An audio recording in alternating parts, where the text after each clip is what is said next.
Bonjour, c'est Wassal Kebula Newa. Cher abonné de Wassal Kebula Newa, aujourd'hui on va parler d'un problème fondamental de l'Afrique. C'est quoi le problème de l'Afrique? Pourquoi l'Afrique a-t-elle des difficultés à avancer? La première chose, c'est la religion. D'ailleurs, savez-vous comment l'Afrique a été colonisée? Car beaucoup de personnes pensent que l'Afrique a perdu des guerres, ce qui est totalement faux. Avant la colonisation, les Occidentaux ont essayé à plusieurs reprises d'attaquer l'Afrique, mais toutes leurs tentatives ont échoué, car les armées africaines étaient très puissantes. Comme ils ont vu qu'ils n'arrivaient pas à attaquer l'Afrique, ils ont utilisé la ruse. Ils se sont présentés comme des personnes civilisées. Malheureusement, nous leur avons ouvert les portes. Ils nous ont apporté la Bible et nous ont dit de prier les yeux fermés. C'est ainsi que la colonisation de l'Afrique a commencé. Il y a aussi l'ignorance. Quand je dis l'ignorance, c'est lié à la religion. Par exemple, l'Africain quoi qu'il arrive, c'est Dieu.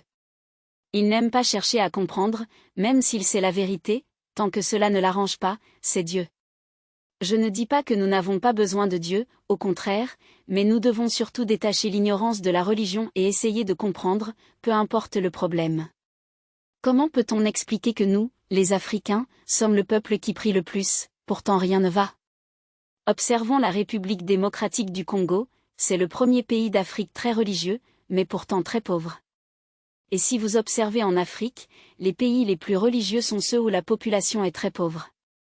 On peut aussi parler du tribalisme ou des traîtres, mais le problème fondamental de l'Afrique, ce sont les religions liées à l'ignorance. En conclusion, ce n'est pas que les religions sont le problème de l'Afrique, c'est surtout l'ignorance liée à la religion. En réfléchissant à ces défis, rappelons-nous que la connaissance, l'éducation et la réflexion sont des outils puissants pour l'avenir de l'Afrique. Continuons à échanger des idées, à apprendre et à grandir ensemble. Merci d'avoir pris le temps de discuter de ces sujets essentiels, et n'oubliez pas de liker, partager et vous abonner pour plus de conversations inspirantes. Ensemble, nous pouvons créer un avenir meilleur pour notre continent. À bientôt. C'est l'Afrique qui gagne.